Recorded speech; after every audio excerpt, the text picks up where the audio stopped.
বিসমিল্লাহির রহমানির রহিম। বাংলাদেশের সর্ববৃহৎ এমএলএম কোম্পানি ডেস্টিনি 2000 লিমিটেড 2001 সালের 5ই জানুয়ারি আনুষ্ঠানিকভাবে যাত্রা শুরু করে বাংলাদেশে। যেই প্রতিষ্ঠানটি পণ্য মার্কেটিং এর কার্যক্রম নিয়ে 2001 সালের সর্বপ্রথম যাত্রা শুরু করে সময়ের দাবি অনুযায়ী 2005 সাল থেকে বিনিয়োগকারীদের প্রফিটের জন্য, বিনিয়োগকারীদের স্বার্থের জন্য কথা বিবেচনা করে প্রতিটি ক্রেতা পরিবেশের জন্য শতভাগ লাভবান হতে পারে, তারই ধারাবাহিকতায় ডেস্টিনি গ্রুপের কর্ণধার জনাব মোহাম্মদ রফিকুল আমিন বাংলাদেশে নতুন কনসেপ্ট যেটা আবিষ্কার করেন, তার নাম হচ্ছে ডেস্টিনি টি প্ল্যান্টেশন লিমিটেড। অপর একটি কনসেপ্ট যেটা বাংলাদেশি সর্বপ্রথম উনি যাত্রা শুরু করে সেটা হচ্ছে destiny multipurpose cooperative society limited. আমরা আজকে এই দুটি প্রতিষ্ঠান, যেগুলোর সাথে বিনিয়োগকারীরা ওতপ্রোতভাবে জড়িত, 17 লক্ষ বিনিয়োগকারী এই দুটি প্রতিষ্ঠানের সাথে জড়িত। 2012 সালে 27শে মার্চ বাংলাদেশ ব্যাংকে একটি উড়ো চিঠির মাধ্যমে সর্বপ্রথম যাত্রা শুরু করে দুর্নীতি দমন কমিশন। এই দুর্নীতি দমন কমিশন এই বাংলাদেশ ব্যাংকের একটি উড়ো চিঠির মাধ্যমে ডেস্টিনিকে খতিয়ে দেখার নামে, তদন্ত করার নামে কোনো বিনিয়োগকারীদের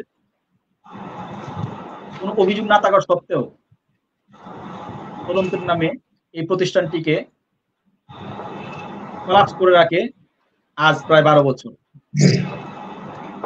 আজ আমরা এই দুটি প্রতিষ্ঠান সম্পর্কে আইনি বিষয়ে কথা বলার জন্য আমাদের সাথে উপস্থিত থাকবেন ডেস্টিনি গ্রুপের প্রধান আইনজীবী জনাব এহসানুল হক সমাজি এবং ডেস্টিনি 2000 লিমিটেডের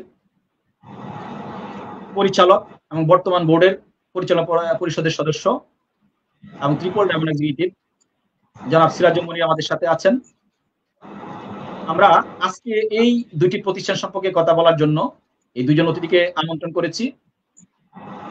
আমাদের আজকের এই লাইভ অনুষ্ঠানে যে সমস্ত সম্মানিত বিনিয়োগকারী, ক্রেতা পরিবেশক এবং দর্শক যারা যারা আমাদের সাথে যুক্ত হবেন, আমাদের এই পেজের নিচে আমাদের লিঙ্কটি দেওয়া আছে।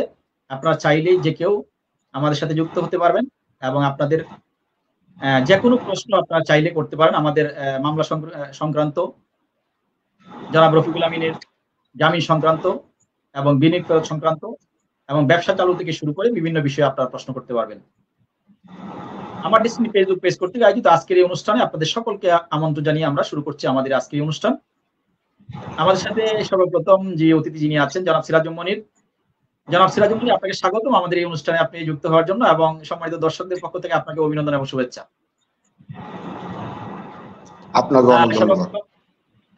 সর্বপ্রথম আমরা বিশেষ করে আপনি সঠিক সময়ে যুক্ত হয়েছেন। আমাদের অনুষ্ঠানটি শুরু করার কথা ছিল বিশেষ করে 10টায়, রাত 10 ঘটিকায়।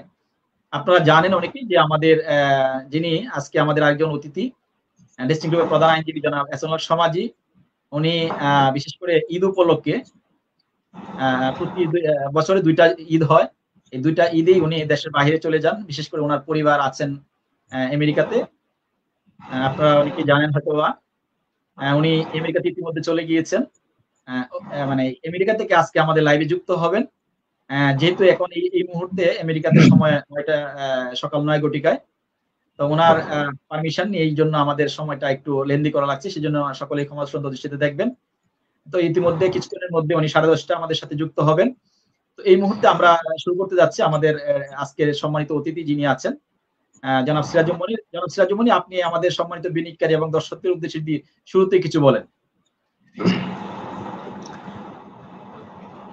আউযু বিল্লাহি মিনাশ শাইতানির রাজিম, বিসমিল্লাহির রহমানির রহিম।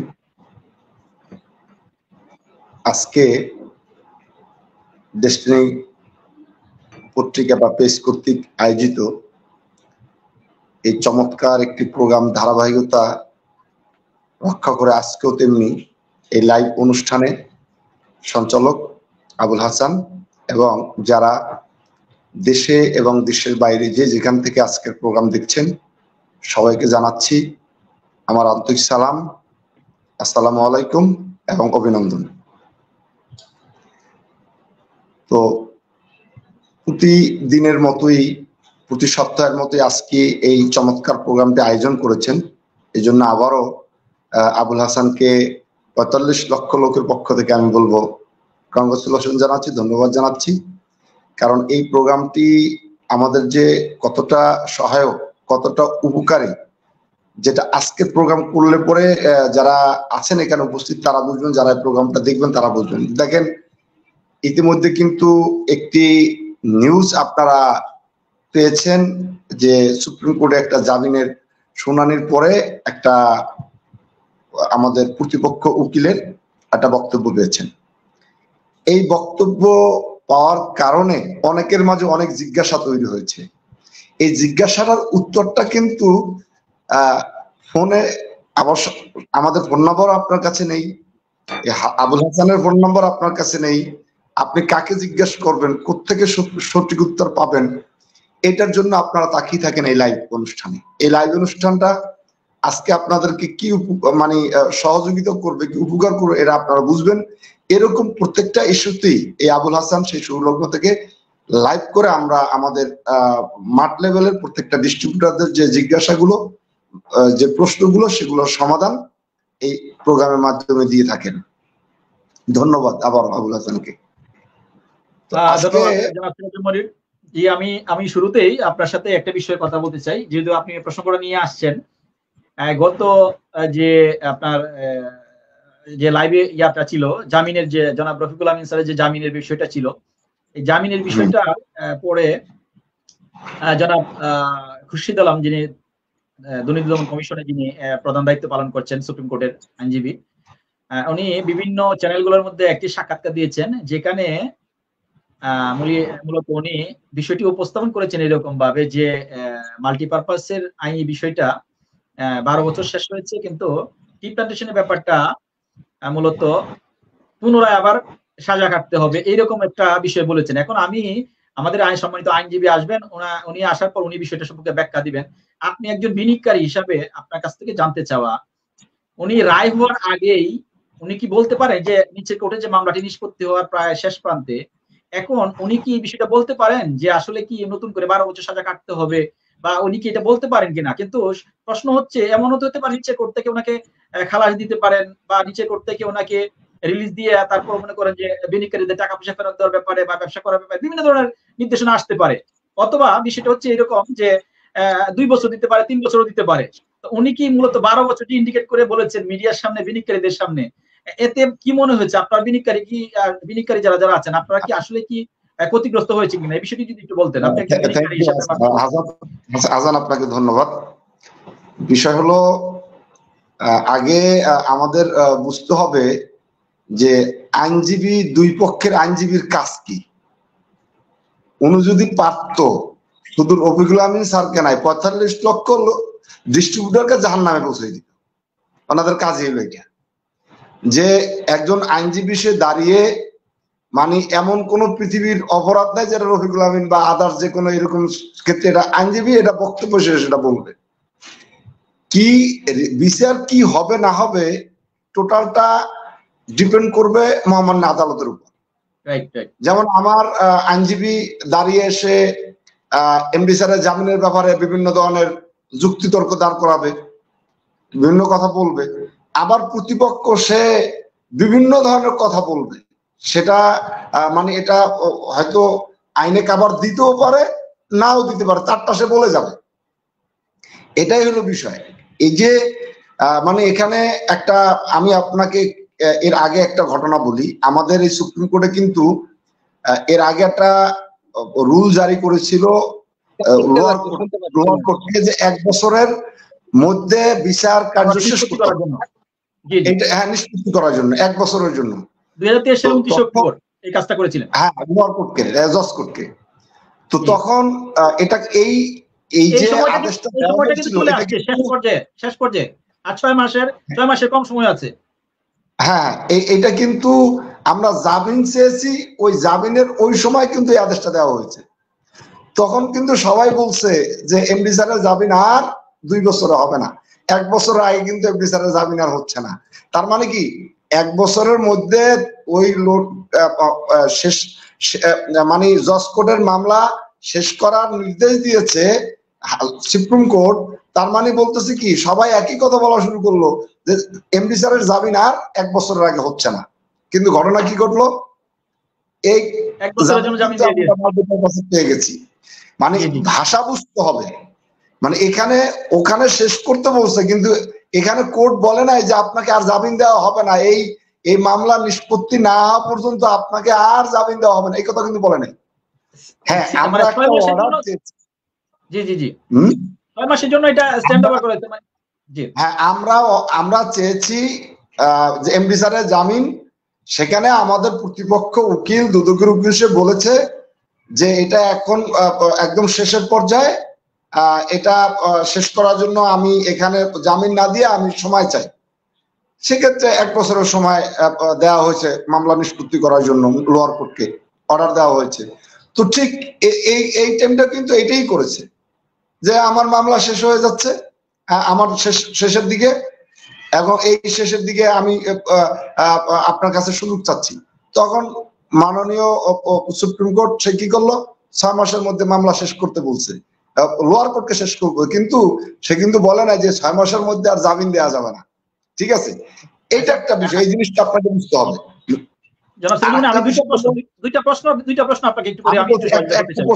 আরেকটা প্রশ্ন জবাব দিচ্ছি। আরেকটা হলো যে আমাদের মাল্টিপারপাসের মামলার এমডি স্যারের 12 বছর জেল হয়েছে।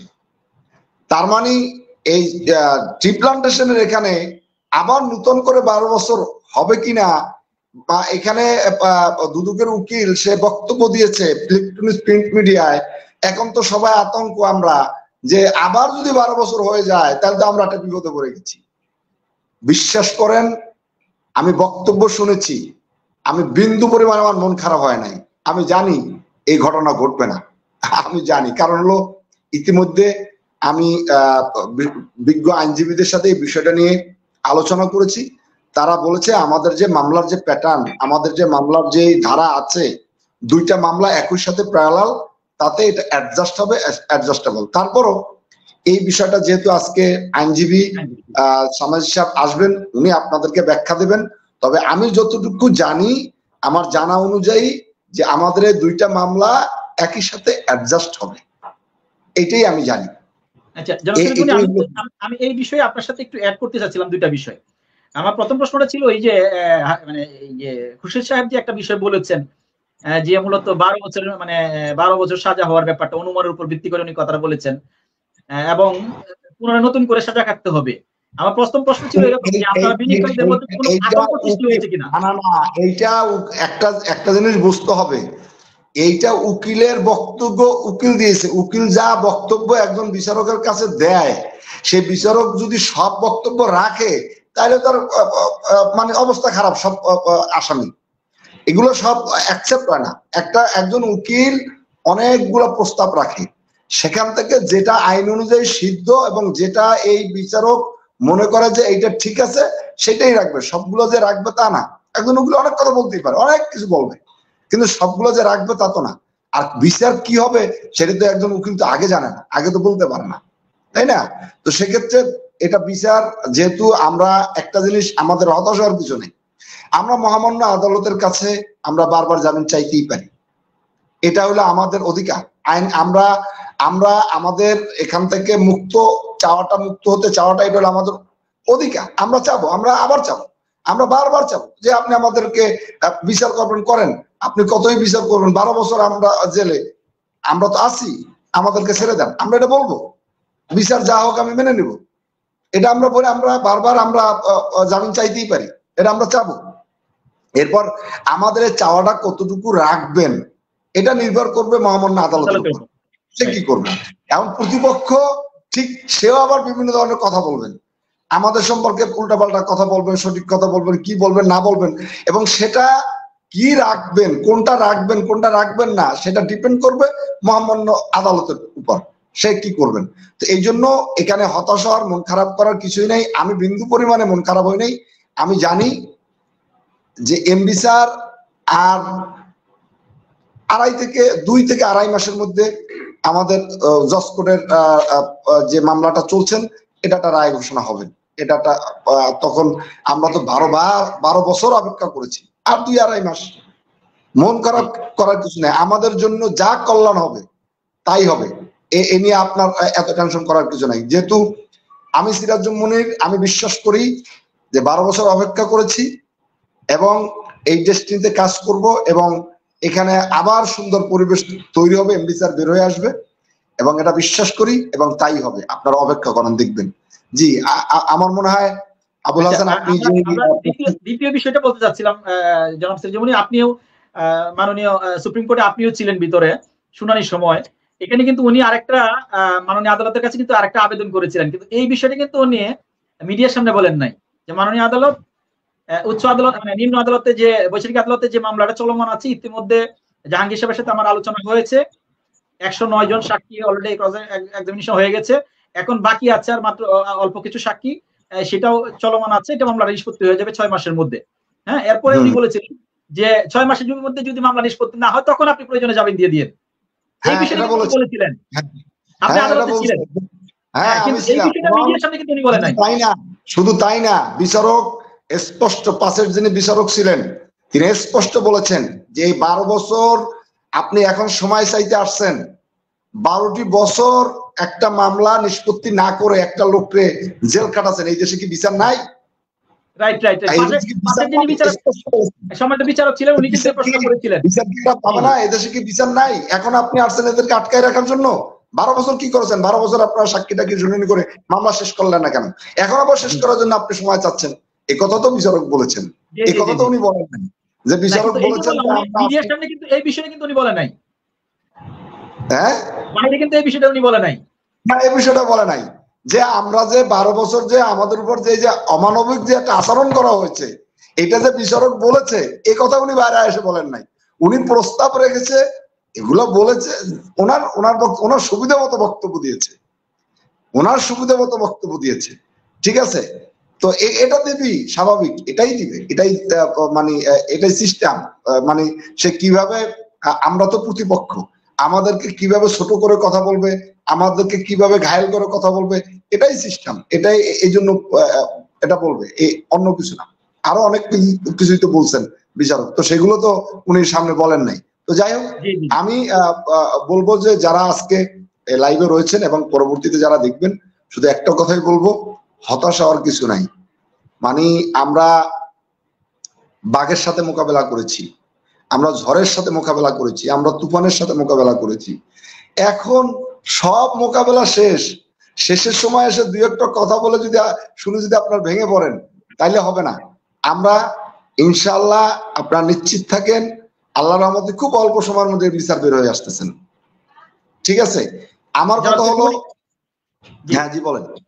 না, বলছিলাম যে একটা বিষয়, মাননীয় সুপ্রিম কোর্ট কিন্তু এখানে জামিন খারিজ করে নাই, কিন্তু যে পুনরায় আবেদন করা যাবে না। আমি তো একটা কথাই বলছি, আমি চাইলেও তো আবার জামিন চেতে পারবো। সে তো বলে না 6 মাসের মধ্যে আপনি আর আসতে পারবেন না জামিন চাওয়ার জন্য, শেষ করে এবার আসেন। মাননীয় সুপ্রিম কোর্ট তো এটা আমাকে বলে নাই, বলছে ঠিক আছে আমি আপাতত ঠিক আছে, আজকে না হয় জামিন দিলাম না, কালকে যে দেবো না এটা তো বলে নাই।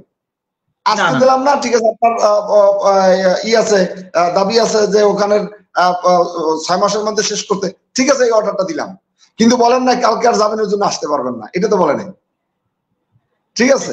তো এইগুলো, হ্যাঁ না, বলছিলাম যে এখানে একটা আসলে বিচারক তো চাইলে, মাননীয় সুপ্রিম কোর্টের মাননীয় বিচারক যিনি আছেন, উনি চাইলে তো আগামীকালকে যদি পুনরায় মানে অর্ডার করেন যে ডেস্টিনি মামলা আমি শুনবো, তাহলে এখানে কি মানে শুনতে এখানে কারো কোনো বাধা আছে? বা আবেদন করলে, মানে যদি উনি বলেন যে আমরা ডেস্টিনি মামলা আগামীকালকে শুনবো গোলাম হিসেবে, আবার যেতে পারবো, যে কোনো জায়গায় যেতে পারবেন, উনি এই সুযোগ চাইলেই দিতে পারেন।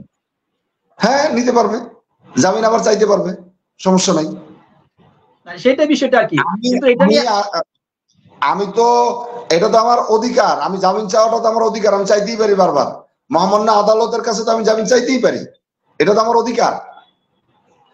কারণ আমি বিনা বিচারে একটা মামলায় বিনা বিচারে আজকে 12টি বছর জেলে আছি, তা আমি আমার জামিন চাবো, এটা তো আমার অধিকার। আমার অধিকারের জন্য তো আমি জামিন চাইতেই পারি, এটা আচ্ছা, বারবার চাইতে পারি।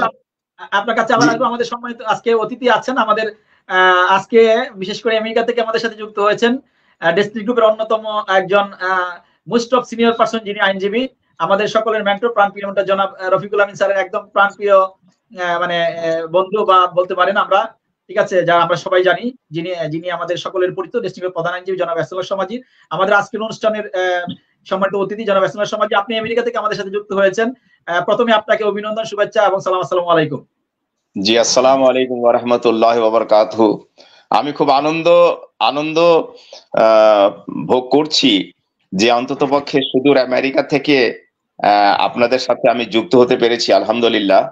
তো যাই হোক, আজকের অনুষ্ঠানের সঞ্চালক মিস্টার আবুল হাসান, তারপরে মিস্টার সিরাজুল মনির বা যারা আছেন সবাইকে সুদূর আমেরিকা থেকে আমি সবাইকে এখন আপনাদেরকে, আমাদের এখানে তো এখন সকাল, কাজে গুড মর্নিং বা শুভ সকাল আমি সবাইকে জানাচ্ছি এবং শুভেচ্ছা রইল। আমরা আমেরিকার ঘ্রাণ পাচ্ছি।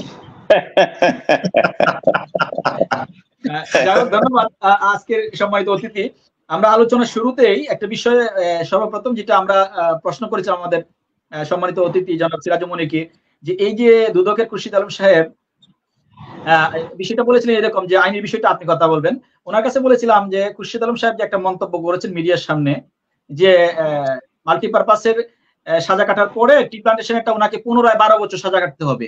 এটা এই যে বিনিয়োগকারী, আপনারা যারা বিনিয়োগকারী আছেন, ওনারা কি এই বক্তব্যের মাধ্যমে আপনাদের মানে আপনারা কি ক্ষতিগ্রস্ত হয়েছেন বা মনোবল ভেঙে গেছে কিনা, এই বিষয়টা সম্পর্কে ওনার কাছ থেকে আমরা অভিব্যক্তি নিয়েছিলাম।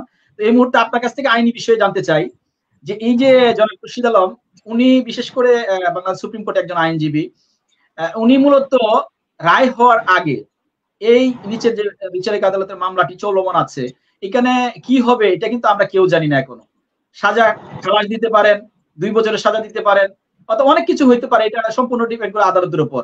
উনি যে 12 বছরের বিষয়টা বলেছেন, এটি কি আইনে কভার করে কিনা, এই বিষয়টি আপনি একজন আইনজীবী হিসাবে, বিজ্ঞ সিনিয়র আইনজীবী হিসাবে আপনি যদি সম্মানিত বিনিয়োগকারী এবং দর্শকদের উদ্দেশ্যে যদি বিষয়টি একটু ব্যাখ্যা করতেন। জি, ধন্যবাদ। প্রথমত, দুর্নীতি দমন কমিশনের পক্ষে সিনিয়র প্রসিকিউটর শ্রদ্ধাভাজন জনাব খুরশিদ আলম খান সাহেব, উনি মিডিয়ার সামনে যাই কিছু উনি বলুন না কেন, সেটা সম্পর্কে আমার কোনো প্রতিক্রিয়া নাই, কোনো বক্তব্য নাই। তবে আমি আইনের কথাটা বলতে চাই। আমি কারো বক্তব্যের প্রসঙ্গ টেনে কোনো কথা বলবো না, আমি আইনের কথাটা বলবো। আইনের বিধান হচ্ছে যে যেই মামলা ইতিমধ্যে নিষ্পত্তিকৃত, অর্থাৎ ডেস্টিনি মাল্টিপারপাস কোঅপারেটিভ সোসাইটিস লিমিটেডের মামলায়, যেখানে মহামান্য হাইকোর্ট ডিভিশনে অ্যাপিল পেন্ডিং রয়েছে এবং সেই মামলায় মহামান্য হাইকোর্ট বিভাগ জনাব মোহাম্মদ রফিকুল আমিনের জামিন মঞ্জুর করেছেন, এবং যেই আদেশের বিরুদ্ধে দুর্নীতি দমন কমিশন অনারেবল সুপ্রিম কোর্টের অ্যাপেলেট ডিভিশনের চেম্বার জাজে সেই আপিলের আদেশের বিরুদ্ধেও তারা দরখাস্ত করেছিলেন, কিন্তু সেখান থেকে আমার জানা মতে কোনো সুফল তারা পান নাই।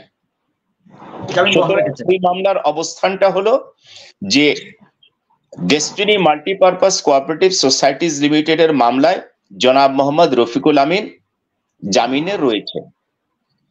এখন আরেকটি মামলা যেটি হচ্ছে ডেস্টিনি ট্রি প্ল্যান্টেশন লিমিটেড, এই মামলাটি কিন্তু এখন চলমান, এখনো নিষ্পত্তি হয় নাই। তবে মামলার বিচার প্রক্রিয়ার প্রায় শেষ পর্যায়ে রয়েছে। আমরা আশা করছি অচিরেই এই মামলার তদন্তকারী কর্মকর্তার সাক্ষ্য গ্রহণ শুরু হবে, এবং বিজ্ঞ বিচারিক আদালতকে আমি অবহিত করে এসেছি যে এই সাক্ষ্য গ্রহণ শেষে ইনশাআল্লাহ আমি অভিযুক্তদের পক্ষে জেরা করব। বিজ্ঞ আদালত প্রাথমিকভাবে আমার এই বক্তব্যটাকে গ্রহণ করেছেন এবং বলেছেন আপনার অনুপস্থিতিতে যিনি থাকবেন তিনি জেরা করবেন। আমি বলেছি যে হ্যাঁ, যেহেতু আমরা চাই মামলার গতিটা এগিয়ে যাক, অর্থাৎ মামলা যেন কোনো কারণে বিলম্বিত না হয়, বাধাগ্রস্ত না হয়। দ্বিতীয়ত হচ্ছে যে সেই মামলাটির চূড়ান্ত রায় না হওয়া পর্যন্ত আগাম কোনো মন্তব্য করাটা আইনত আমার পক্ষে সমীচীন হবে না বলে আমি মনে করি। আইনের বক্তব্য হচ্ছে কোড অফ ক্রিমিনাল প্রসিডিউরের সেকশন 35 এর বিধান অনুযায়ী কোন অভিযুক্ত ব্যক্তি যখন কারাদণ্ড প্রাপ্ত হন বা দণ্ডাদেশ যখন দেয়া হয়, তখন সেই ক্ষেত্রে সাম্প্রতিককালের মহামান্য সুপ্রিম কোর্টের অ্যাপেলেট ডিভিশনের সিদ্ধান্ত অনুযায়ী যেই সময়টি তিনি কারাবাসে ছিলেন সেই সময়টি মূল সাজা থেকে কর্তন করা হবে। এটি হচ্ছে আইনের বিধান 35A অনুযায়ী। এখন একটি শেষ হলে আরেকটি চলবে, এই বিষয়টি তো টোটালি নির্ভর করছে বিজ্ঞ বিচারিক আদালতের উপরে। যেহেতু মামলাটির এখনো রায় প্রকাশিত হয় নাই, মামলা নিষ্পত্তি হয় নাই, সুতরাং সেই বিষয়টি আগাম কোনো মন্তব্য করাটা আমি মনে করি অনুচিত এবং অনভিপ্রেত। কাজে আমি শুধু এটুকুই বলবো যে বিজ্ঞ বিচারিক আদালত যেই রায় প্রদান করুন না কেন, যদি সেই রায়ে কোনো দণ্ডাদেশ থেকে থাকে তাহলে সেকশন 35A CRPCর বিধান অনুযায়ী মূল সাজা থেকে সেই সাজাটি কর্তন হবে। এখন সেই বিষয়ে ভিন্নতর কোনো আদেশ হবে কি না বা বিজ্ঞ বিচারিক আদালত দিবেন কি না, সেটি তো নির্ভর করছে সংশ্লিষ্ট বিজ্ঞ বিচারকের উপর। কাজে সেই সম্পর্কে আমাদের আগাম মন্তব্য করা উচিত নয়, অনভিপ্রেত। আমরা এটুকু বিশ্বাস করি যে আমরা ন্যায় বিচার প্রার্থী জনাব মোহাম্মদ রফিকুল আমিন থেকে শুরু করে যারা এই মামলায় অভিযুক্ত, যারা কারাগারে আছেন, সকলেরই কিন্তু ধৈর্য রয়েছে এবং আদালতের প্রতি সবসময় তারা আস্থাশীল। তো সুতরাং আমরা সবসময় আস্থা আমাদের আছে, আমরা কখনো সাহস হারাই নাই। আমরা বিশ্বাস করি যে আমরা কোনো না কোনো লিগ্যাল ফোরামে ন্যায় বিচার পাবো ইনশাআল্লাহ। আচ্ছা, আমরা দ্বিতীয় আরেকটি বিষয় জানার জন্য, বিশেষ করে এরপর আমাদের সম্মানিত কয়েকজন বিনিয়োগকারী আছেন, ওনারা কিছু প্রশ্ন করবেন। আমি দ্বিতীয় যে প্রশ্নটা করতে যাচ্ছি, ডেস্টিনি গ্রুপের যে সম্পদগুলো আছে, এই সম্পদগুলো দুদক মূলত আবেদন করে 2013 সালে, যে বিশেষ করে এই সম্পদগুলা যেন অ্যাটাচমেন্ট করার জন্য, এবং এই সম্পদগুলা বিশেষ করে ঢাকা মেট্রোপলিটন পুলিশ কমিশনারের আন্ডারে চলে যায়, রিসিভার হিসেবে চলে যায়, এবং ঢাকার বাইরে যেগুলো আছে পুলিশ সুপার আন্ডারে চলে যায়। এখন এই যে অনেকগুলো সম্পদ ধরেন বেহাত হয়ে গিয়েছে, এখন এই যে বিনিয়োগকারীদের এই সম্পদটা বেহাত হয়েছে, এখন এই দায়িত্ব মূলত কে নিবে? আদালত নিবে না দুদক নিবে, বা কে নিবে? এই বিষয়টি সম্পর্কে যদি আপনি আইনের দৃষ্টিতে এই বিষয়টা আইন কি বলে? প্রথম বিষয়টি হচ্ছে, যেই সম্পদ বা সম্পত্তি বিজ্ঞ আদালতের নির্দেশ ক্রমে অ্যাটাচমেন্ট বা ফ্রিজিং হয়েছে, স্থাবর এবং অস্থাবর অ্যাটাচমেন্ট এবং ফ্রিজিং হয়েছে, এবং যেই সম্পদ বা সম্পত্তিগুলো বিজ্ঞ আদালত রিসিভার নিয়োগের মাধ্যমে ওই সম্পদ বা সম্পত্তিগুলোকে রক্ষা করা বা প্রোটেক্ট করার জন্য নির্দেশ দিয়েছেন, সুতরাং ওই সম্পদ বা সম্পত্তি যদি কোনো কারণে বেহাত হয়ে যায় অথবা অন্য কোনো ভাবে যদি তার নেচার এবং ক্যারেক্টার চেঞ্জ হয়ে যায়, তাহলে সেই ক্ষেত্রে সংশ্লিষ্ট রিসিভার অ্যাকাউন্টেবিলিটি হচ্ছে সেটা বিজ্ঞ আদালতকে অবহিত করা এবং এটার জবাবদিহিতা ওই রিসিভারকে বিজ্ঞ আদালতের কাছে দিতে হবে। সুতরাং আমরা এটুকু শুধু বলবো, রিসিভারের দায়িত্ব হচ্ছে যে আদালতের নির্দেশ মোতাবেক সমস্ত সম্পদ বা সম্পত্তি যা কিনা অ্যাটাচমেন্ট বা ফ্রিজিং হয়েছে সেগুলোর সুরক্ষা করার জন্য যা যা করা দরকার তিনি তাই করবেন। যদি তার কোনো ব্যতিক্রম ঘটে তবে তার জবাবদিহিতা বিজ্ঞ আদালতকে সংশ্লিষ্ট রিসিভারকে দিতে হবে। আচ্ছা, ধন্যবাদ আপনাকে। আমরা এই মুহূর্তে আমাদের সম্মানিত কিছু বিনিয়োগকারী আছেন, আমরা সম্মানিত বিনিয়োগকারীদের কাছে যেতে চাই। এই মুহূর্তে আমাদের সাথে যুক্ত আছেন সম্মানিত বিনিয়োগকারী গিয়াসউদ্দিন সবুজ, আছেন নাসিমা আক্তার, আছেন সন্দীপ কুমার কর্মকার। আমরা এক এক করে সংক্ষিপ্তভাবে আপনাদের প্রশ্নগুলো নিতে যাচ্ছি। যারা যারা কিছু প্রশ্ন করতে যাচ্ছেন, সর্বপ্রথম দেখা যাচ্ছে আমাদের সাথে যুক্ত আছেন নাসিমা আক্তার। সন্দীপ কুমার কর্মকার, আপনি আপনার প্রশ্নটি করুন, সংক্ষিপ্তভাবে আপনি আপনার প্রশ্নটি করুন।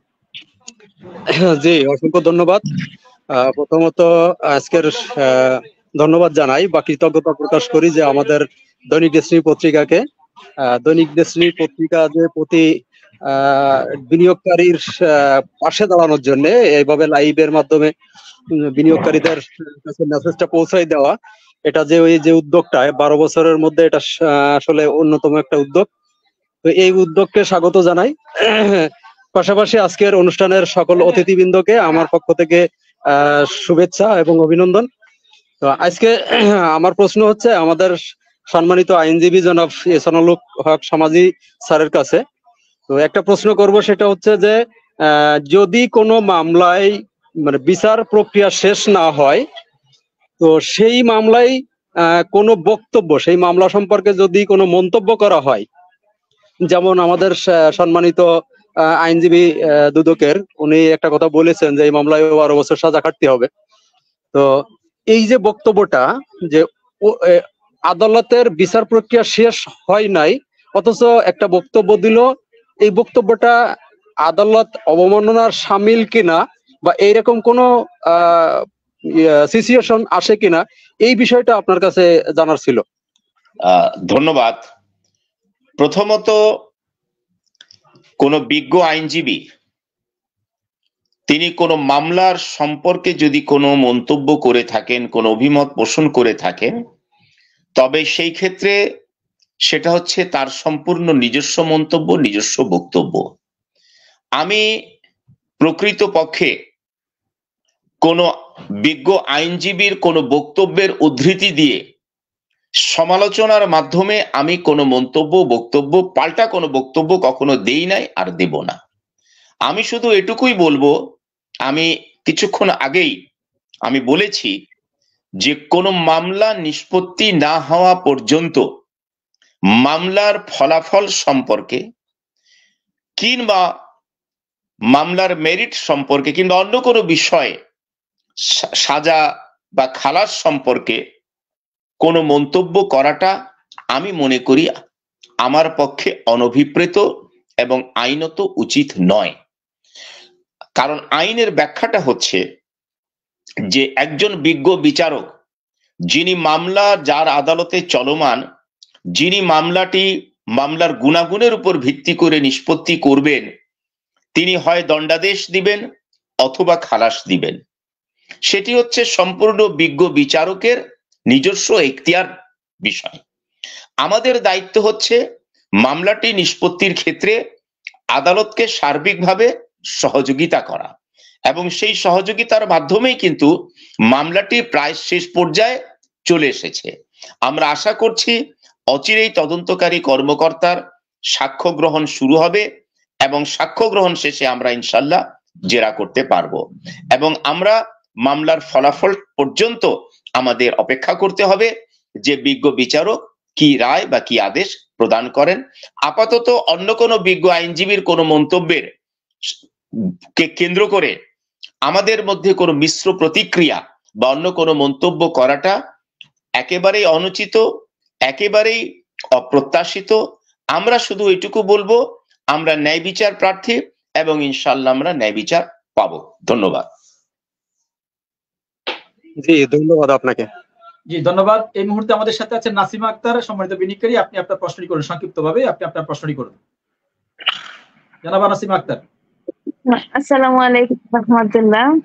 জি ওয়ালাইকুম আসসালাম। আমি বিজ্ঞ আইনজীবী সাহেবের সাথে একটা প্রশ্ন, এটা আমার পার্সোনাল বিষয়। মনে করেন আমি একটা আসামি, আমি যদি সাক্ষী হয় তাহলে আমি আমার উকিলের ফি কত দিতে পারি? আর যদি সাক্ষী না হয় শুধু আমি হাজিরা দিব তাহলে আমি কত দিতে পারি? মানে মোটামুটি একটা ধারণা চাওয়ার জন্য, এটা আমার পার্সোনাল বিষয় আর কি। আচ্ছা ধন্যবাদ। প্রথমত আপনার জ্ঞাতার্থে একটা কথা বলতে চাই,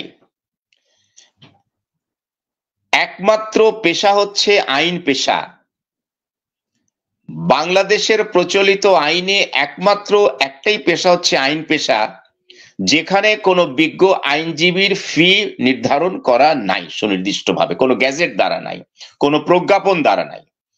এর বাইরে যত পেশাজীবী আপনি পাবেন, বিশেষ করে ডক্টরস বা অন্যান্য যারা রয়েছেন, তাদের কিন্তু একটা ফি প্রেসক্রাইব করা আইনত রয়েছে।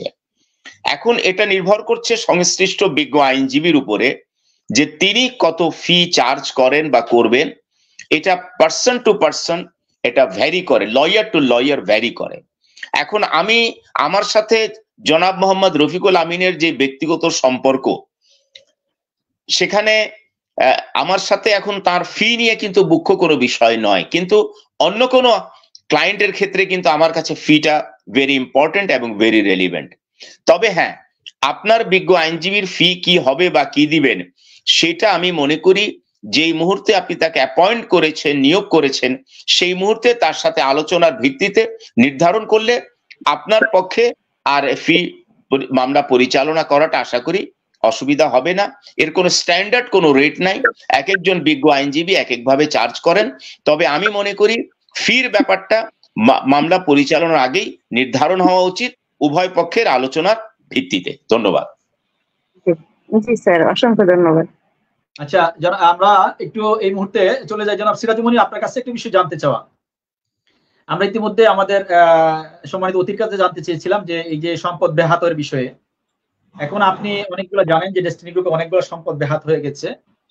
এখন মাননীয় আদালত থেকে যদি এরকম আসে যে জনাব রফিকুল আমিন স্যারের মাধ্যমে বিনিয়োগকারীদের টাকা ফেরত দেওয়ার ব্যাপারে, এখন যে সম্পদগুলো ব্যাহত হয়েছে, সেক্ষেত্রে কি আপনি একজন কোম্পানির ডেস্টিনি লিমিটেডের বর্তমান পরিচালনা পর্ষদের পরিচালক আছেন এবং পাশাপাশি আপনি ট্রিপল ডায়মন্ড এক্সিকিউটিভ, আপনি এই পরিচালকের জায়গা থেকে এবং বিনিয়োগকারীদের জায়গা থেকে আপনি একটু সম্মানিত বিনিয়োগকারী এবং যারা ক্রেতা পরিবেশক যারা আছেন সকলের উদ্দেশ্যে বলবেন যে সম্পদ আছে এই সম্পদ দিয়ে কি বিনিয়োগকারীদের টাকা কি ফেরত দেওয়া সম্ভব কিনা? যারা সিরাজুল মনির। অ্যাকচুয়ালি আমাদের যে সম্পদ রয়েছে, এই সম্পদ বিনিয়োগকারীর টাকা ফেরত দেওয়ার বিষয়টা টোটালটা নির্ভর করবে মহামান্য আদালত কিভাবে এটা দেওয়ার জন্য রায়টা ঘোষণা করেন, কিভাবে দিতে বলতেছেন, ওই অর্ডারের উপর নির্ভর করবে যে আমরা সম্পদ, টাকা তো দেওয়া যাবে, টাকা আমাদের যে সম্পদ আছে এটা সম্পদ আমরা টাকা দিতে পারবো, টাকা দেওয়ার কোনো সমস্যা না, কিন্তু এই অর্ডারটা কিভাবে হবে ওইটা কিন্তু আমাদের ফলো করতে হবে। ঠিক আছে, যে আমাদের অনেক সম্পদ চলে গেছে আমাদের হাত থেকে, তারপরে এখনো যা আছে এগুলো যদি ইউটিলাইজ করা যায় এগুলো আমাদের দেখতে হবে। কারণ হলো আমরা আমাদের সম্পদ কিন্তু যেহেতু আমাদের হাতে নেই, এটা পুলিশের অ্যাটাচমেন্টে রয়েছে, মহামান্য আদালত পুলিশের তত্ত্বাবধানে এই সম্পদগুলো রেখেছেন। তো অনেক সম্পদ আমাদের হাতছাড়া হয়ে গেছেন, তারপরও এখন যে সম্পদ আছে এই সম্পদ ইউটিলাইজ করে দেখতে হবে যে আমাদের কি সম্পদ আছে, এটার দাম কত, কিভাবে করতে হবে। আমি আশাবাদী ইনশাল্লাহ এমডি স্যার বের হয়ে আসলে এমডি স্যারের মাধ্যমে যদি এই টাকাগুলো দেওয়া হয় তাহলে এই সম্পদগুলো আমরা সুন্দরভাবে বন্টন করে দিতে পারবো, কোনো সমস্যা হবে না, এটা আমরা মনে করি। একটু বিষয়টা বলি, যে মামলাটা চলমান আছে টি প্ল্যান্টেশনের, এই মামলাটিতে যে টি প্ল্যান্টেশনের যে বাগানগুলো ছিল 37টি বাগান বা কম বেশি, এই বাগানগুলোর ম্যাক্সিমাম গাছগুলো তো কেটে নিয়ে গেছে। আপনি একজন বিনিয়োগকারী হিসাবে এটার মানে ক্ষতিপূরণ কার কাছে চাইবেন? অ্যাকচুয়ালি আমি একজন বিনিয়োগকারী হিসাবে এটা হলো আমার বিবেক যেভাবে কাজ করবে সবার বিবেক কিন্তু সেভাবে কাজ করবে না। আমি একজন বিনিয়োগকারীতে 45 লক্ষ লোক, যে আমার বিবেকটা হলো এই প্রতিষ্ঠান দেখা গেছে ইসের কারণে, এই অ্যাটাচমেন্টের কারণে আমাদের বাগানগুলো যে মেচুর যে গাছগুলো ছিল সে গাছগুলো কেটে নিয়ে গেছে। তার মানে কি প্রতিষ্ঠান ঠিক ছিল, এই সমস্যার কারণে মানে দস্যুরা গাছ কেটে নিয়ে গেছে। তার মানে কার গাছ কেটে নিয়ে গেছে? আমার বিনিয়োগকারী আমার গাছ কেটে নিয়ে গেছে। এখন যদি আমি এই প্রতিষ্ঠানে যারা দায়িত্ব রয়েছে তাদেরকে যদি প্রেশার ক্রিয়েট করি, লাভ কি? কোনো লাভ নাই। তো আমি যদি বিবেকবান হইতে মামলা করলে তো আমার গভর্নমেন্টের নামে করা লাগে, যে গভর্নমেন্টের কারণে যারা আমাদেরকে মামলা করেছে। কিন্তু সম্পদগুলোর তো দুদক অ্যাটাচমেন্ট করিয়েছে, পুলিশ সুপারের আন্ডারে আছে।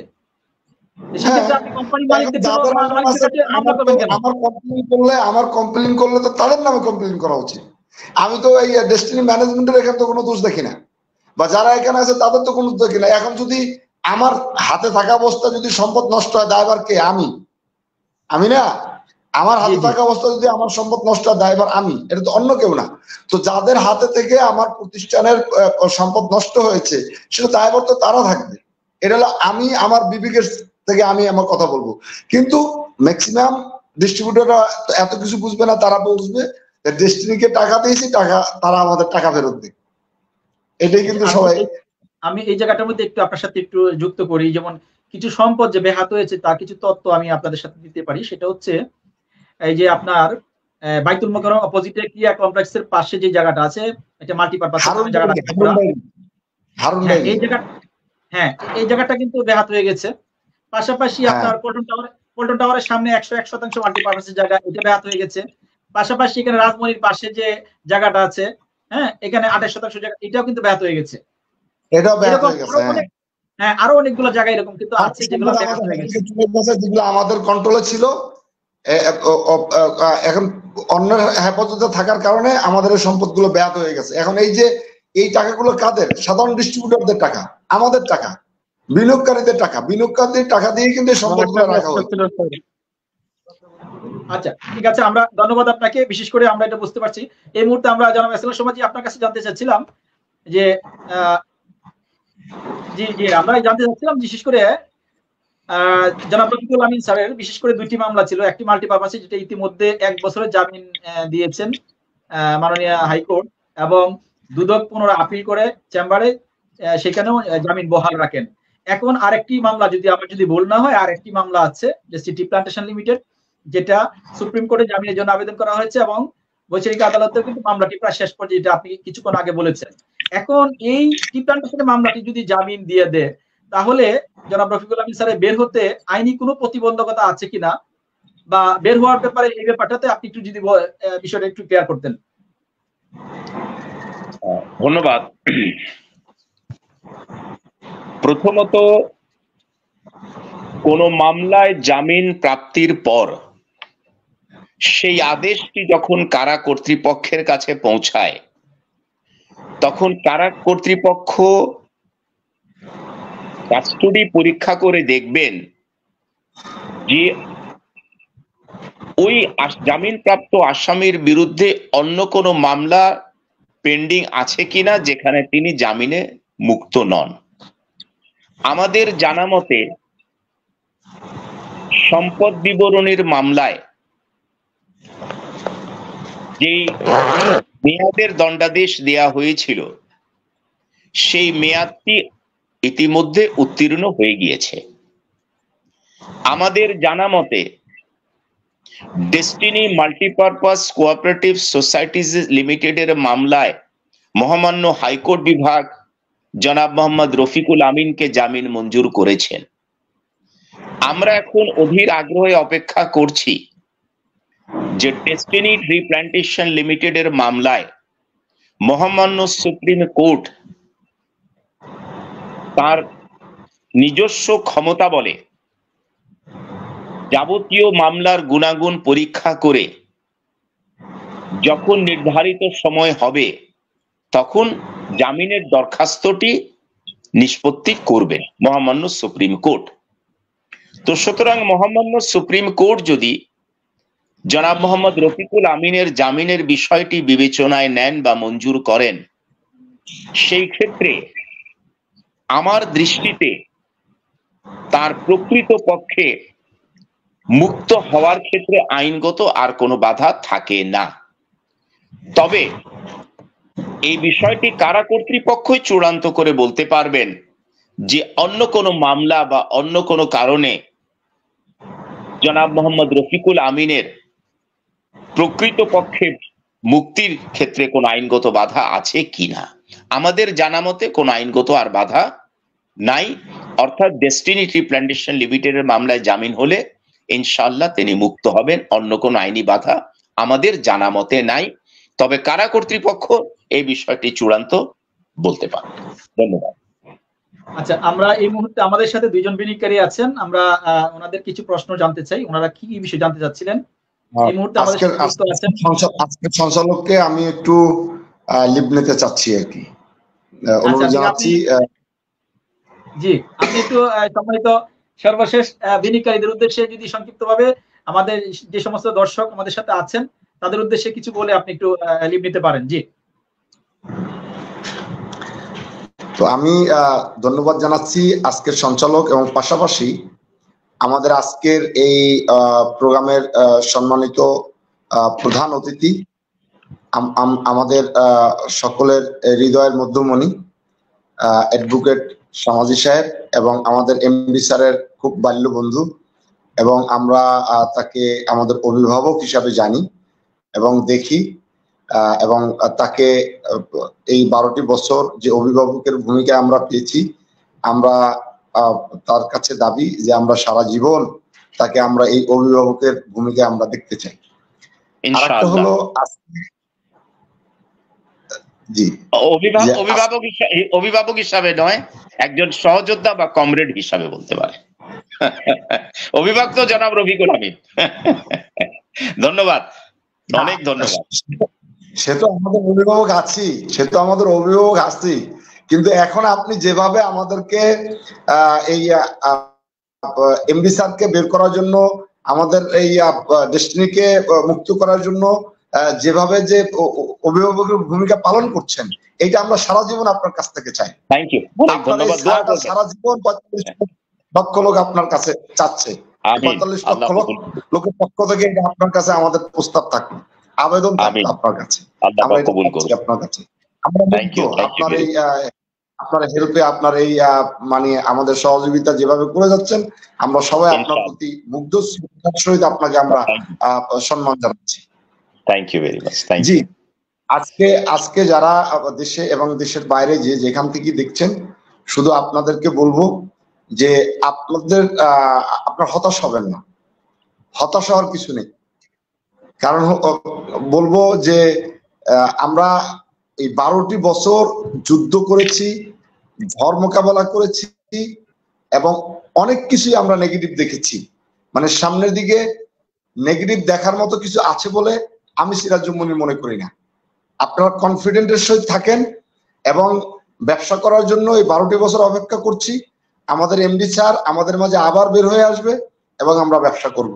আপনারা জানেন যে আমাদের টি প্লান্টেশনের মামলাটা খুবই কাছাকাছি। শুধু এতটুকু কথা আমরা বলবো, আমাদের টি প্লান্টেশনের চেয়ে বড় মামলা কিন্তু মাল্টিপারপাসের মামলাটি। সেই মামলাটি কিন্তু এটা নিয়ে বহুত কথা ছিল, এবং সেই মামলায় কিন্তু এমডি স্যার এখন জামিনে আছে। আপনারা যেই যা বলুক, আমি বিশ্বাস করি, আমি কনফিডেন্সের সাথে আপনাদের বলতে চাই, আত্মবিশ্বাসের সাথে বলতে চাই, আমার রবের উপর বিশ্বাস করে আমি বলতে চাই, দেখবেন আপনার এমডি স্যার জামিনে বের হয়ে আসবে ইনশাআল্লাহ। এমডি স্যার আর 2-2.5 মাস বা হাইস্ট 3 মাসের মধ্যে আশা করি মহামান্য আদালত, জজ কোর্ট এটা একটা রায় দিবেন, এবং রায় অনুযায়ী এমডি স্যার আমাদের মাঝে বের হয়ে আসবেন। যত ধরনের ষড়যন্ত্র যারাই করুক না কেন, আপনারা জানেন আমাদের বিরুদ্ধে ষড়যন্ত্র হচ্ছে। এখনো এমডি স্যারের জামিন যেন না হয়, একটা বড় একটি গোষ্ঠী ষড়যন্ত্র করে যাচ্ছে, এবং তারা কারা কারা করছে সেগুলো আমরা জানি বা আপনারা বুঝতে পারছেন। এমডি স্যার যেন বের হতে না পারে, এই ষড়যন্ত্রের মধ্যেই কিন্তু আমরা আছি। কিন্তু মহান রব্বুল আলামিন যদি চায়, কোনো ষড়যন্ত্র, কোনো বাধা, কোনো বিঘ্ন আমাদেরকে দাপিয়ে রাখতে পারবে না। সকল বাধার প্রাচীর ভেঙে ইনশাআল্লাহ এমডি স্যার আল্লাহর হুকুমে আমাদের মাঝে আসবেন, এবং আমরা আমাদের সেই প্রিয় ব্যক্তিকে আমরা আমাদের মাঝে পাবো ইনশাআল্লাহ। আপনারা কোনো বক্তব্য শুনে হতাশ হবেন না, মন খারাপ করবেন না, ভেঙে পড়বেন না। যে কনফিডেন্স, যে আস্থা, যে আত্মবিশ্বাস নিয়ে আপনারা এই 12টি বছর আমাদের সাথে ছিলেন, এবং আর কয়েকটা মাস আমাদের সাথে থাকেন, দেখবেন ভালো কিছু আপনাদের জন্য অপেক্ষা করো।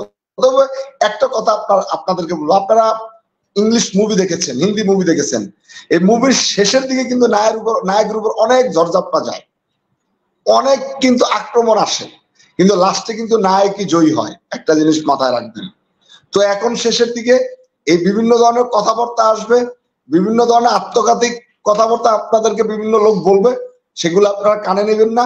আপনারা বিশ্বাসের সহিত থাকুন, এবং প্রবল এমন বিশ্বাস যেটা হলো পাহাড়ের মতো, এমন বিশ্বাস করুন পাহাড়ের মতো মজবুত হয়ে যেন আপনারা দাঁড়িয়ে থাকতে পারেন আপনার এই বিশ্বাসের জায়গায়। ইনশাআল্লাহ আপনারা ভালো থাকুন, সুস্থ থাকুন, সুন্দর থাকুন। এবং আজকের সঞ্চালক এবং আজকের প্রধান অতিথিকে আমি ধন্যবাদ জানাচ্ছি, এবং যারা দেশে এবং দেশের বাইরে থেকে যেখান থেকে দেখছেন সবাইকে আমি ধন্যবাদ জানিয়ে আমি এভাবে আমার আলোচনা শেষ করতে চাই। আসসালাতু আসসালামু আলাইকা ইয়া রাসূলুল্লাহ, আসসালাতু আসসালামু আলাইকা ইয়া হাবিবাল্লাহ। তোমার সৃষ্টি যদি হয় এত সুন্দর, না জানি তো হলে তুমি কত সুন্দর। এই পৃথিবীর সুন্দর, এই পৃথিবীর মানুষগুলো কি সুন্দর, সুন্দরের সুন্দরে পাল্লা না জানি কত সুন্দর তুমি আল্লাহ। Thank you everybody, thanks my আল্লাহ। ধন্যবাদ। জি ধন্যবাদ আপনাকে জনাব সিরাজুল মনির। আমরা একটু আমাদের সম্মানিত আইনজীবী যিনি আছেন আমাদের আজকে অনুষ্ঠানের সম্মানিত অতিথি, আপনার কাছে আমাদের দুইজন বর্তমানে বিনিয়োগকারী আছেন, দেশের বাহির থেকে আছেন একজন, দেশ থেকে আছে একজন। আমরা দুইজনের প্রশ্ন নিতে চাই। জনাব রাজা মহিউদ্দিন, আপনি আপনার প্রশ্নটি প্রথম করুন। এরপরে আছেন আমাদের সাথে যুক্ত আছেন জামিল শিকদার, আরেকজন যুক্ত হয়েছেন সদরুল আমিন, সাইদুল মুরসালিন। আপনারা সংক্ষিপ্তভাবে প্রশ্নটি করবেন প্লিজ। যারা যারা আছেন, সর্বপ্রথম রাজা মহিউদ্দিন, আপনি কি কিছু জানতে চাচ্ছিলেন? আপনি আপনার প্রশ্নটি করুন প্লিজ, মাইকটা অন করে একটু প্রশ্নটি করুন।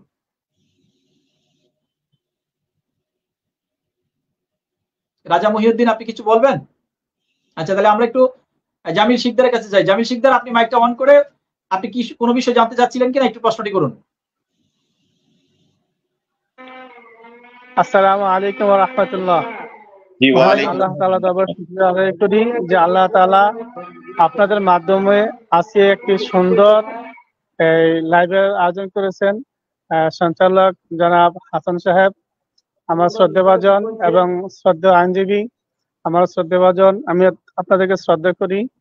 আইনজীবী সাহেবের কাছে আমার একটা প্রশ্ন, যে সম্পদগুলো আমাদের বিলুপ্ত হয়ে গেছে, এটা আমাদের কোম্পানির ক্রয়কৃত সম্পদ, তাহলে এগুলো কি যেমন অন্যান্য সম্পদ যেন পুলিশকে দেখা হচ্ছে দেখাশোনা করার জন্য, এই সম্পদগুলো কি পুলিশকে বা আইনের লোকদেরকে দেখার জন্য দিতে পারতো না? তাহলে তো আমাদের এই সম্পদগুলি বিলুপ্ত হতো না। এই বিষয়ে জানতে চাই।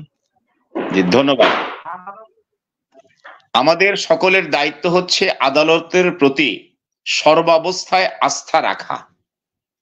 সর্বাবস্থায় আদালতের প্রতি আমাদেরকে আস্থা রাখতেই হবে। ডেস্টিনির সম্পদ বা সম্পত্তি যা কিনা ফ্রিজিং করা হয়েছে, যা কিনা অ্যাটাচমেন্ট করা হয়েছে, এগুলো অলরেডি রিসিভারের দায়িত্বে দেয়া আছে। এই সম্পদ বা সম্পত্তিগুলো কিভাবে বিলি বন্টন হবে, কিভাবে ডিস্ট্রিবিউশন হবে, সেই মর্মে চূড়ান্ত ভাবে আমরা আমাদের মহামান্য উচ্চ আদালতের চূড়ান্ত সিদ্ধান্তের অপেক্ষায় আছি এবং থাকব। যদি কোনো সম্পদ বা সম্পত্তি বেহাত হয়ে থাকে রিসিভারের দখল থেকে, রিসিভারকে জবাবদিহিতা করতে হবে আদালতের কাছে কিভাবে এই সম্পদ বা সম্পত্তি বেহাত হলো। এই দায়িত্ব পালনে যদি রিসিভারের কোনো অবহেলা থাকে, সুতরাং সেই ক্ষেত্রে আমরা আশাবাদী সেই সম্পর্কেও মহামান্য উচ্চ আদালত যে কোনো একটা সিদ্ধান্ত দিবেন। কাজে আমরা আদালতের প্রতি আস্থা রেখে আমাদের দায়িত্ব হচ্ছে যে যত তাড়াতাড়ি সম্ভব মামলাটি নিষ্পত্তি করা, যত তাড়াতাড়ি সম্ভব চূড়ান্তভাবে মামলার নিষ্পত্তির টেনে আমরা যাতে সকল বিষয়ে মহামান্য আদালতের সিদ্ধান্ত পেতে পারি, এবং সেই সিদ্ধান্তটাকে মেনে নেওয়াটা আমাদের হচ্ছে নৈতিক দায়িত্ব, আইনি দায়িত্ব। কাজেই আপনারা সবাই আদালতের প্রতি আস্থা রাখবেন। আদালত নিশ্চয়ই, আদালত তো আইনের জন্য, সর্বসাধারণের জন্য আদালত যা ন্যায় বিচার করবেন সেটাই আমাদের কাছে মান্যকর। আমরা সেই দিন পর্যন্ত অপেক্ষায় আছি এবং থাকবো ইনশাআল্লাহ। আচ্ছা, আমাদের সাথে দুইজন আছেন সম্মানিত। জি, আপনারা কিছু বলতে যাচ্ছিলেন? জি স্যার, অবশ্যই আমরা আদালতকে সম্মান করি, শ্রদ্ধা করি, এবং আজকে লাইভের মাধ্যমে আমি মহামান্য আদালতকে অনুরোধ করব যেন আমাদের আমিন স্যারকে অচিরে মুক্তি দেন এবং আমাদের প্রতি যেন রহম করেন, এবং আমাদের 25 লক্ষ মানুষকে যেন আমাদের বাঁচার জন্য যেন একটা রাস্তা করে দেন। মহামান্য আদালতের কাছে এটা আমার বিনীত অনুরোধ থাকবে আপনাদের মাধ্যমে, আজকে এই লাইভের মাধ্যমে। সবাইকে ধন্যবাদ। আসসালামু আলাইকুম ওয়া রাহমাতুল্লাহ। জি ধন্যবাদ। আমরা সবসময় আপনাদের কষ্টের কথা, আপনাদের বক্তব্যগুলো আইনের আলোকে আমরা আদালতের কাছে আমরা তুলে ধরছি, এবং আমাদের বিশ্বাস যে আদালত ইনশাআল্লাহ ন্যায় বিচার করবেন। আচ্ছা, ধন্যবাদ জামিল শিকদার আপনাকে। আমরা এই মুহূর্তে 2 জন বিনিয়োগকারী আছেন, এরপরে আমরা অনুষ্ঠানটা শেষ করব। রাত অনেক বেশি হয়ে গেছে। এই মুহূর্তে আমাদের সাথে আছেন তৌহিদুর রহমান এবং সাইদুল মুরসালিন। আমরা 2 জনের প্রশ্নটা আগে নিয়ে নিব। প্রথমেই মোহাম্মদ সাইদুল মুরসালিন, আপনি সংক্ষিপ্তভাবে আপনার প্রশ্নটি করে ফেলুন। জি জি, আসসালামু আলাইকুম ভাইয়া। আমার কোনো প্রশ্ন নাই স্যারের কাছে। স্যার যেভাবে সুন্দরভাবে আমাদেরকে বুঝিয়ে দিয়েছেন, বিভিন্ন বিষয়ে ইঙ্গিত দিয়েছেন, কোন কথাগুলি আমাদের বলা উচিত, কোন কথাগুলি বলা উচিত না, এবং স্যারও কিন্তু ওইভাবে আমাদেরকে বুঝিয়ে দিয়েছেন যে আমার সরাসরি এই কথাটা বলা উচিত হবে না। স্যার যে বিজ্ঞ মানুষ তার প্রমাণ আমরা পেয়েছি। স্যারকে অসংখ্য ধন্যবাদ। আল্লাহ স্যারের দীর্ঘায়ু দান করুক, এটাই চাই আর কি আল্লাহর কাছে। ধন্যবাদ। ধন্যবাদ। আপনার বক্তব্যের ক্ষেত্রে আমি শুধু এটুকুই বলবো যে আমরা এমন একজন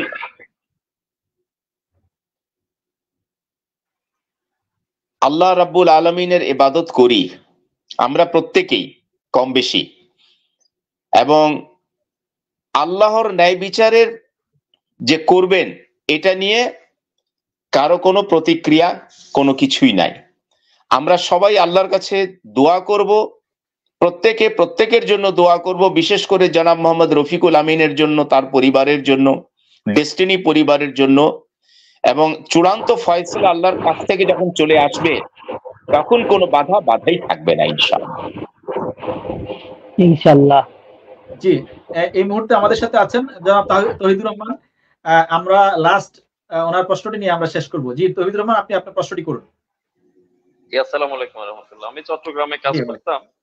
চট্টগ্রামে আমাদের ওই যে মানে অনেক প্রতিনিধি যারা রয়েছেন, অনেক প্রতিনিধির আইডি কার্ড গুলো, আইডি নাম্বার গুলো হারিয়ে ফেলেছেন। কোম্পানির যে আইডি নাম্বার গুলো ছিল ওটার ব্যাপারে এটা এখানে বলা উচিত হবে কিনা জানি না।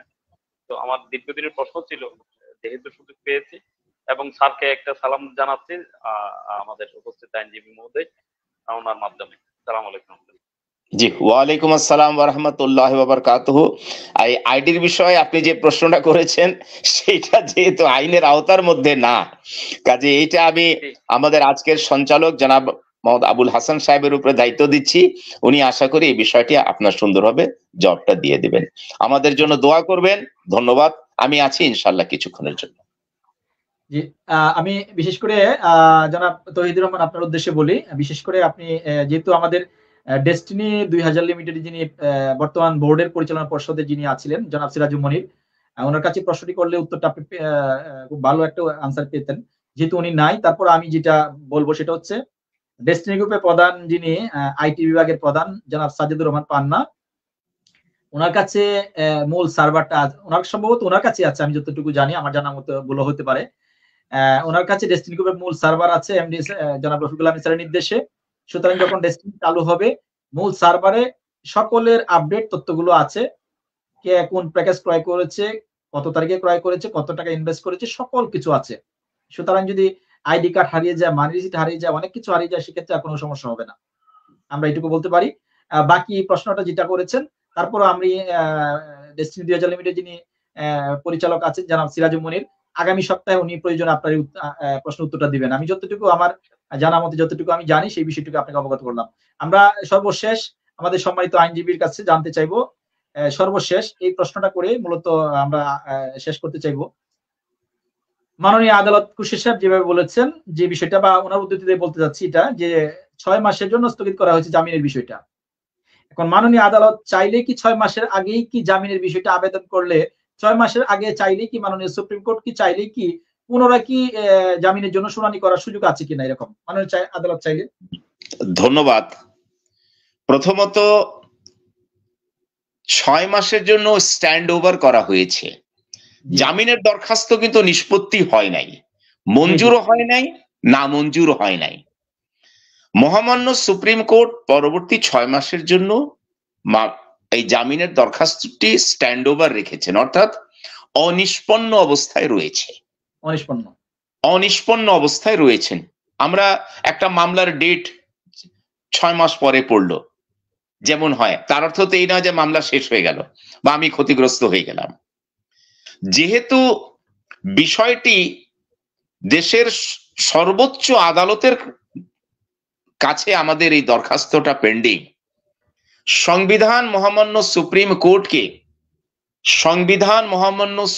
কোর্টকে ব্যাপক ক্ষমতা দিয়েছেন। আপনারা জানেন যে মহামান্য সুপ্রিম কোর্ট যা বলবেন সেটাই হচ্ছে আইন। মহামান্য সুপ্রিম কোর্টের ঘোষিত আইন অনারেবল হাইকোর্ট ডিভিশন থেকে শুরু করে সর্ব আদালতে সেটা মেনে চলতে হবে, মানতে বাধ্য। সেটি শুধু আদালত নয়, যে কোনো ব্যক্তি, যে কোনো কর্তৃপক্ষের কাছে। মহামান্য সুপ্রিম কোর্ট যে বিষয়টি 6 মাসের জন্য স্ট্যান্ড ওভার রেখেছেন, এমন কোন ক্ষেত্র বা এমন কোন উদ্ভূত পরিস্থিতি যদি তৈরি হয় যেখানে ওই 6 মাসের পূর্বে দরখাস্ত শুনানির করা আবশ্যক হয়, যদি এরকম কোন সিচুয়েশন অ্যারাইজ করে, সেই ক্ষেত্রে তো মহামান্য উচ্চ আদালতের দৃষ্টি জুডিশিয়াল নোটিশে এনে দরখাস্ত দেয়া যেতেই পারে। আইনে তো কোনো বাধা নাই। 6 মাসের আগে মহামান্য সুপ্রিম কোর্টকে কোনো দরখাস্ত দেয়া যাবে না, বাধা রয়েছে, এটা তো হয় না। আমরা এটুকু বলতে পারি যে আমাদের কাজ হচ্ছে আমরা আদালতের কাছে আমাদের অনুভূতিটা জানিয়ে আমরা দরখাস্তের মাধ্যমে প্রার্থনা করব। সেই প্রার্থনা মঞ্জুর করা না মঞ্জুর করা সম্পূর্ণ বিজ্ঞ আদালতের এখতিয়ার। কাজেই একটি বিষয় আছে এরকম বাজারে, মানে অনেকে এইভাবে বলে থাকেন এরকম যে আগামী 6 মাসের জন্য জামিনের জন্য আর যাওয়াই যাবে না বা আবেদনই করা যাবে না। এই বিষয়টি যদি একটু ক্লিয়ার করতেন আপনি। প্রথম বিষয়টা হচ্ছে, যদি জামিনের দরখাস্তটি নিষ্পত্তি হয়ে যেত, নামঞ্জুর হয়ে যেত, তখন সেই ক্ষেত্রে হয়তো কোনো মন্তব্য করাটা বোধহয় সমীচীন হতো। মহামান্য সুপ্রিম কোর্ট 6 মাসের জন্য স্ট্যান্ড ওভার রেখেছেন। এরকম কোন সিচুয়েশন, কোন পরিস্থিতি যদি অ্যারাইজ করে, উদ্ভূত হয়, তখন সেই ক্ষেত্রে দরখাস্ত তো দেয়া যেতে পারে, কিন্তু সে দরখাস্ত গ্রহণ করা বা না করা সম্পূর্ণ হচ্ছে আদালতের ঐচ্ছিক ব্যাপার। আমরা এটুকু বলবো যে একজন আইনজীবী আদালতের কাছে সবসময় প্রতিকার চাইতেই পারেন। প্রতিকার চাওয়ার তার একটা অধিকার রয়েছে, কারণ আমি তো আদালতের কাছে প্রার্থনা করব, আমি তো অন্য কোথাও প্রার্থনা করার আমার সুযোগ নাই। আমার কষ্টের কথা, আমার সার্বিক তথ্যটা আমি আদালতের কাছেই তুলে ধরবো। সুতরাং সেই ক্ষেত্রে দরখাস্ত দেওয়ার কোনো আইনগত বাধা আছে বলে আমি মনে করি না, তবে সম্পূর্ণ নির্ভর করবে মহামান্য আদালতের ঐচ্ছিক ক্ষমতার উপরে। ধন্যবাদ। আজকের অনুষ্ঠানে সম্মানিত অতিথি, আপনি কষ্ট করে সেই সুদূর আমেরিকা থেকে আমাদের সাথে যুক্ত হয়েছেন। ধন্যবাদ। বিশেষ করে আপনার বন্ধুর প্রতি ভালোবাসা এবং 45 লক্ষ মানুষের প্রতি আন্তরিক ভালোবাসার জন্য থেকে আপনি এত শত ব্যস্ততার মাঝে আমাদের সময় দিয়েছেন। সর্বশেষ আপনি জনাব রফিকুল আমিন স্যারের যে 45 লক্ষ অনুসারী বলেন বা ওনার শিষ্য বলেন বা বিনিয়োগকারী বলেন, যাই বলেন না কেন, ওনাদের উদ্দেশ্যে যদি আপনি সর্বশেষ যদি কিছু বলেন। জি, ধন্যবাদ। প্রথমত আপনাদের যে দোয়া, ভালোবাসা, শ্রদ্ধা, সমর্থন জনাব মোহাম্মদ রফিকুল আমিনের প্রতি আপনারা যে অবিচল আস্থা রেখেছেন, এটি নিঃসন্দেহে একটা প্রশংসার যোগ্য, প্রশংসার দাবিদার। এটা একটা বিরল ইতিহাস। কারণ আপনারা বিশ্বাস করেন, আস্থা রাখেন যে জনাব মোহাম্মদ রফিকুল আমিন আপনাদের সাথে কোনো প্রতারণা করেন নাই। আপনারা তার জন্য দোয়া করবেন এবং সেই সাথে জনাব মোহাম্মদ রফিকুল আমিন যে ন্যায় বিচার প্রত্যাশী, আল্লাহ যেন সেই ন্যায় বিচারটাও আদালতের মাধ্যমে তাকে পাইয়ে দেন, সেই জন্য আপনারা দোয়া করবেন। আজ এ পর্যন্তই। আপনারা সবাই ভালো থাকুন, সুস্থ থাকুন, আমাদের সবার জন্য দোয়া করবেন। আর যার উসিলায়, যার মাধ্যমে আজকের সঞ্চালক জনাব মোহাম্মদ আবুল হাসানের সাহেবের এই সেতু বন্ধন তৈরি হয়েছে, তার ও তার পরিবারের জন্য দোয়া করবেন। আল্লাহ আমাদের সবাইকে ভালো রাখুন। ইনশাআল্লাহ আমরা কখনো হতাশাগ্রস্ত নই, আমরা সবসময় আশাবাদী। ধন্যবাদ সকলকে। আপনাদেরকে জি, ধন্যবাদ আপনাকে। বিশেষ করে আমাদের সাথে যারা যুক্ত ছিলেন সকলকে আন্তরিক ধন্যবাদ। আগামী সপ্তাহে আপনাদের সাথে আবার কথা হবে, আবার বিষয়ে আলোচনা হবে। আমাদের সম্মানিত অতিথি থাকবেন। আপনারা সকলেই দৈনিক ডেসটিনি ফেসবুক পেজটিতে আপনারা অবশ্যই লাইক দিবেন, ফলো দিয়ে রাখবেন। পাশাপাশি আপনারা আপনাদের মূল্যবান মতামতটুকু তুলে ধরবেন এবং দৈনিক ডেসটিনি ইউটিউব চ্যানেলটি যেটি আছে সেটিতে আপনারা সবাই সাবস্ক্রাইব করবেন। আপনাদেরকে আরেকটা সুসংবাদ দিতে চাই, দৈনিক ডেসটিনির মাল্টিমিডিয়াটা আজকে থেকে আনুষ্ঠানিকভাবে যাত্রা শুরু হয়েছে। ইতিমধ্যে জয়েন করেছে মাননীয় সম্পাদক মহোদয়ের অনুমতিক্রমে। আমরা একজাক সাংবাদিকদেরকে নিয়ে আজকে থেকে যাত্রা শুরু করছি দৈনিক ডেসটিনি মাল্টিমিডিয়া। ধন্যবাদ। জয়েন করেছেন, সকলে দৈনিক ডেসটিনির সাথে থাকবেন, ভালো থাকবেন, সুস্থ থাকবেন। পথ অনেক, আমরা সত্যের পথে। আবার কথা হবে, আবার দেখা হবে। আসসালামু আলাইকুম। আসসালামু আলাইকুম ওয়া রাহমাতুল্লাহি ওয়া বারাকাতুহু। ওয়া আলাইকুম আসসালাম ওয়া রাহমাতুল্লাহ।